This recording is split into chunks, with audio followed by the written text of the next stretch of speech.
We've got major updates in the fallout in the aftermath of the mass shooting that happened in downtown Jackson at the Daiquiri Bar late Friday night, early Saturday morning over the weekend that left one man dead and five more shot.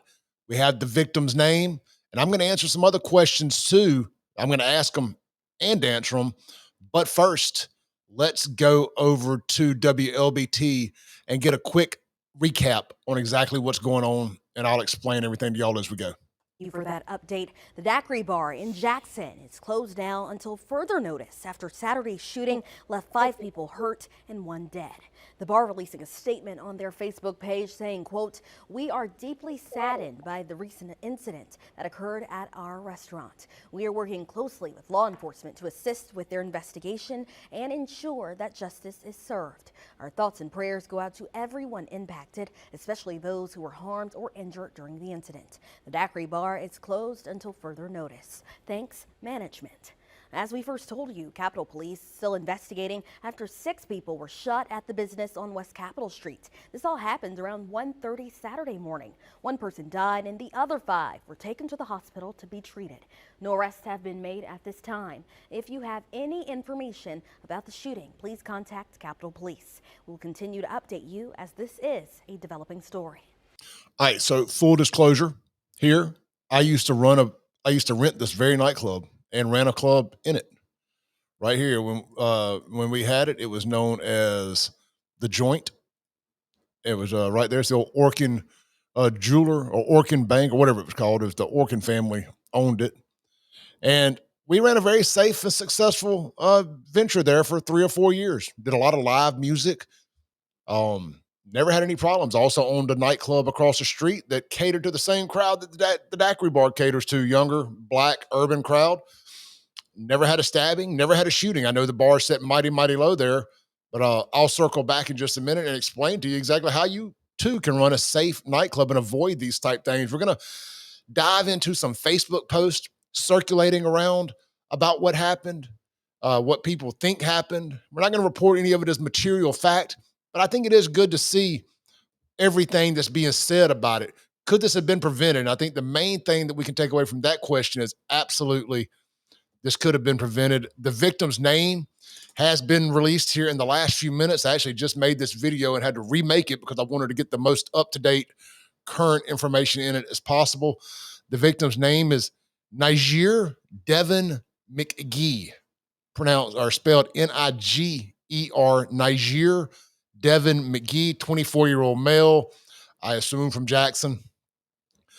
A sad situation, man.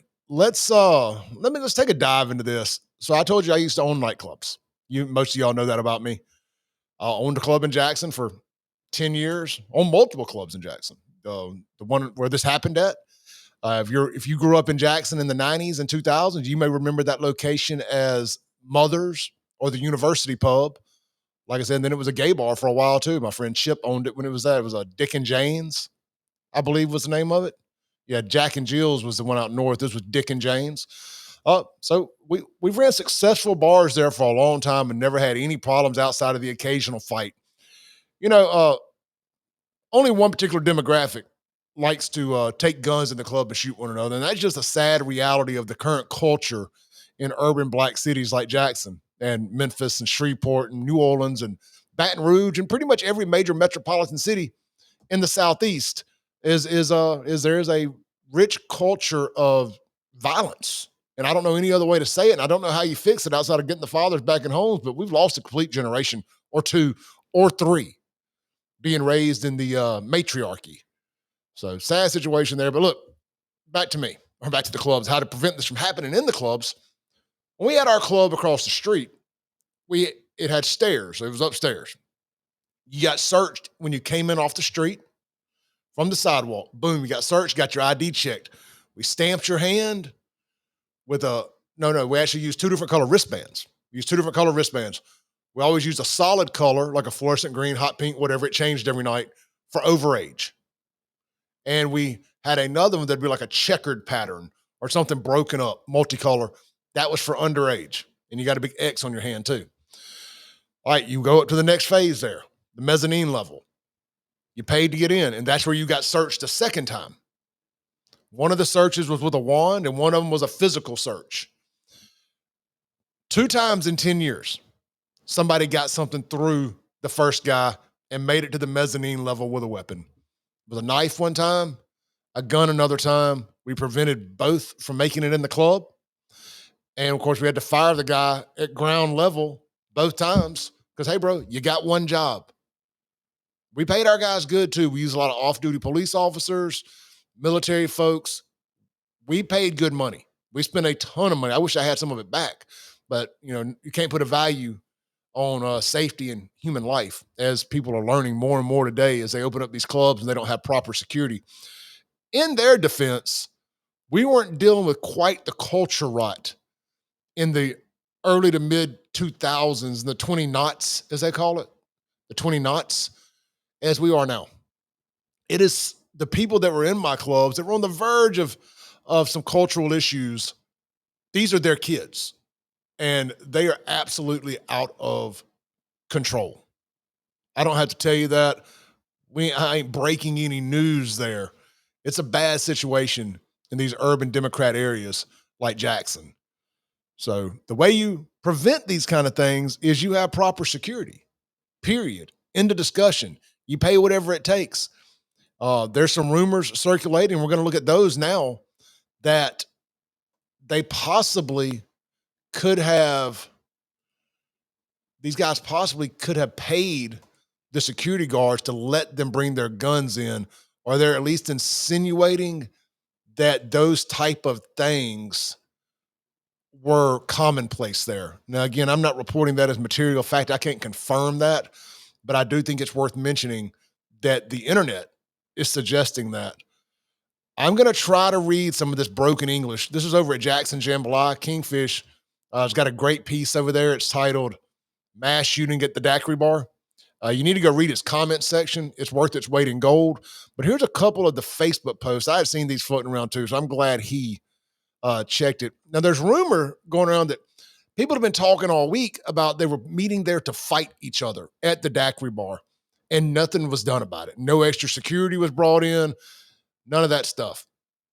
And I'm like, I don't expect the club to close because people say they're going to fight there. Look, you run a bar long enough, especially a college bar or a college age bar, you're going to have that kind of stuff. It happens a lot, and it's not up to the nightclub to track social media to see what people are constantly saying outside of their page. That sounds fine and good and easy. It's none of that. It's difficult, and that's asking a lot of anybody. But if they heard these things and they didn't bring in some extra security or maybe even some off-duty cops, then you got a problem. And look, bringing in off-duty cops ain't as easy as that sounds either. You have to have insurance. You have to do waivers. There's a lot more to hiring off-duty cops than just saying, hey, show up. It has to be approved a lot of times by the chief of police or by the sheriff of that area or whatever. So again, not as easy as it sounds, but again, you can't put a dollar value on a life. And that's what we learned over the weekend. All right, here's post A. This is from Facebook. Anonymous Kingfish cuts the people's names off, which I understand why. He says, yes, anything can happen anywhere at any time, but when you see everybody posting about how they're going to be there Friday night to fight and stuff, you put yourselves in harm's way. Y'all just wanted to be in the mix. Stop saying anything can happen anywhere, anytime. Y'all had a warning and still went. I've been seeing posts about Daiquiri Bar all week. Y'all mean to tell me y'all missed all them posts warning y'all? Nope. Y'all just try to justify to feel better about yourselves. Man, that's a heck of a post right there. All right. This post here is in a lot of broken Ebonics. I'm going to try to decipher it for y'all without reading word for word. There's a Daiquiri Bar security guard. Now, they're blaming the security guards. It says, because y'all supposed to be doing your jobs, but y'all be so MFing money hungry, y'all be letting folks pay to bring their guns in the club. Y'all have people in the club that don't live street lives. So what they're saying here is you have regular people that ain't ghetto hood superstars, that ain't drug dealing, that ain't out selling beef with the ops.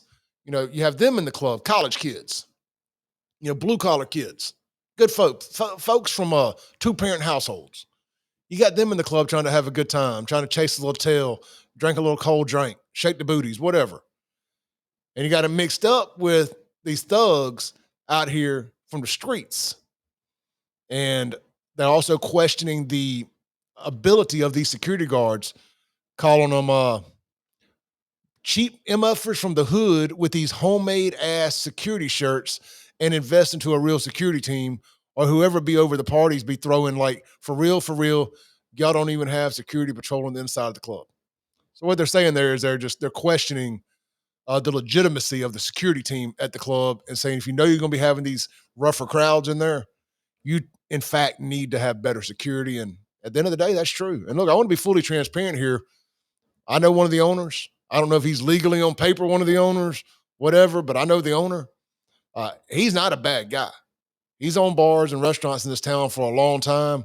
I don't know if he's hands-on running this place down there or what the deal is. He was partners with a guy, Jacktown Bud, that opened this and was opening this, and he got killed a couple years ago. They also owned some other stuff together. I think he kind of inherited this mess a little bit. So, I don't know that, again, I'm not making any excuses for him. I'm just saying the guy that owns it ain't a bad guy. He's a successful business owner that I think was going to be more of an investor into this thing and kind of got plugged into having to be the owner after his partner's murder. Just throwing that out there. Here's another post. This is somebody who was there with the victim. And by the way, we have the victim's name. Well, I think I told y'all that, right? Niger Devin McGee. This is from I think a girl that was with him, said, I pray that every time I close my eyes, I don't dream about what happened last night. I lost someone like a best friend to me, someone who I loved and told so many secrets to. I held your hand telling you not to go. I just couldn't imagine leaving that club without you. I couldn't imagine seeing you like that. I never wanted to leave that club without you. Niger, I prayed out loud for you. I got on my knees in Daiquiri Bar and I begged God help me. And man, that is a mouthful right there. Got on your knees in the Daiquiri Bar begging for God. That's just a scene there, man. That's a scene there in a bar. Here's a photo from out front that night. And like I say, I highly recommend going to jacksonjambalaya.com or kingfish1935.blogspot. You can get to it by jacksonjambalaya.com. And just scroll down and read the comments. There's a lot of good information in there. I don't want to steal all his content thunder here, giving it away on my YouTube channel, but I highly recommend going and checking it out. Now, let's get to this. This is something I've been harping about since yesterday afternoon. We're 4 days removed, a solid 3. All night Friday night, all day Saturday, all night Saturday. Oh, screw it. 4 days, 3 to 4 days, however you want to math that up. The mayor of Jackson, the guy who loves to get in front of the camera for any and everything. The mayor of Jackson has had a mass shooting. 6 black people shot in his city. And not a word, not a Facebook post, not a tweet, not a nothing. I done searched it all. Nothing from him, nothing from a city council member, a single city council member. Oh, I know why. I know why. Because it's black on black violence. If that shooter looked like me and had a big mean AR-15, we wouldn't be having this conversation. We'd be having a whole different conversation. You would have to beat them off a camera with a bat. Get out of here. You've had enough screen time. Screaming racism, blaming Donald Trump, the supremacy, all that. But when it's black on black, it's nothing. It's crickets. When it requires accountability and admitting that you've fed in to this terrible culture, this victimhood culture for however long, and it's coming back to bite you in the ass that you've bought into the matriarchy, and it's bit you in the ass. 2-3 generations of kids being raised without a father in their home. Nothing. Again, you'd have Ben Crump, Al Sharpton, MSNBC, CNN, all of them. You'd have them skydiving out of planes right onto Capitol Street in Jackson, looking for some racisms to report about. But none of that. I will say great job to our local media outlets. Myself, WLBT, Jackson Jambalaya. I assume Dark Horse Press. I hadn't looked at it. You know, I don't know about the other local TV stations. I don't watch them. But they've covered this, especially WLBT has really, really been on top of this. Good job to them. We got to call it what it is. Kingfish here, calling it what it is. It's a mass shooting. By the FBI's definition of a mass shooting, it's a mass shooting. A kid allegedly, according to these Facebook posts, it's heavily insinuated that somebody possibly paid a security guard to sneak in a gun. This ain't just no regular gun either. It's got a Glock switch on it. If you've ever seen what that looks like, you need to Google it. Like a 9mm with a Glock switch. You know, it turns a semi-automatic pistol into a fully automatic pistol. Got this into the club. This again, this ain't like a little button you put on the side of one. It's a rather large concoction. And now 6 people have been shot and 1 is dead and never going home. You know, they just put like 200 JSU students a block up the road there in some fancy lofts that they redid in a building. Just put 200 JSU kids there. Now, I'm not saying one life is worth more than the other necessarily, but these good students that are going down there to learn and try to enjoy their college years, you know, what have they been in there? And I don't know, maybe Niger was a good college student. I don't know anything about him. They just released his name. But I know the thugs that brought that gun in there and did this is trash. And Capitol Police have not released any information on the suspect yet. I don't know if maybe he's one of the people that got shot by somebody else in there. Don't know. It's going to be interesting to see how it all plays out. The bar has announced they're closing until further notice. Will they reopen? Who knows? Will the city council vote to put them on the nuisance list? I don't think so. The mayor's friends with this whole crew that runs all this. They were trying to shut down gas stations last week, but I ain't heard a word out of none of them about this nightclub shooting, this mass shooting at a nightclub. And there's been problems at this place over the years. Been a problems at a lot of these clubs over the years. If you started shutting down clubs in Jackson over the last 2 or 3 years that had murders inside of them, you wouldn't have any clubs left in Jackson. But your killing ain't gonna stop. That's why gas stations are so violent here. People catch their ops. That's what these hood rats call their opposition, ops. They catch their ops at the gas pump and start randomly spraying guns. That's where innocent people get killed. They start doing drive-bys on houses, and that's where little kids are asleep in their beds and they're getting shot. It's never the bad guy that gets shot, is it? It's never the bad guy. It's always the innocent bystander. You know, these thugs could at least take some marksman classes. I've been saying for years at JPS, that's Jackson Public Schools, for those that may not be from this area. You know, they've taken all the classes, you know, your shop type, your home ec.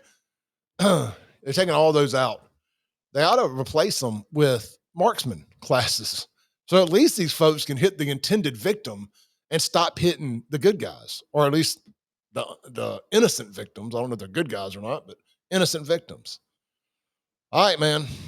That's it for this video. Hopefully this one will clear the YouTube censors. The last one didn't, and I had to update the guy's name. Y'all be sure to check out my website, buy a shirt, buyfafo.com.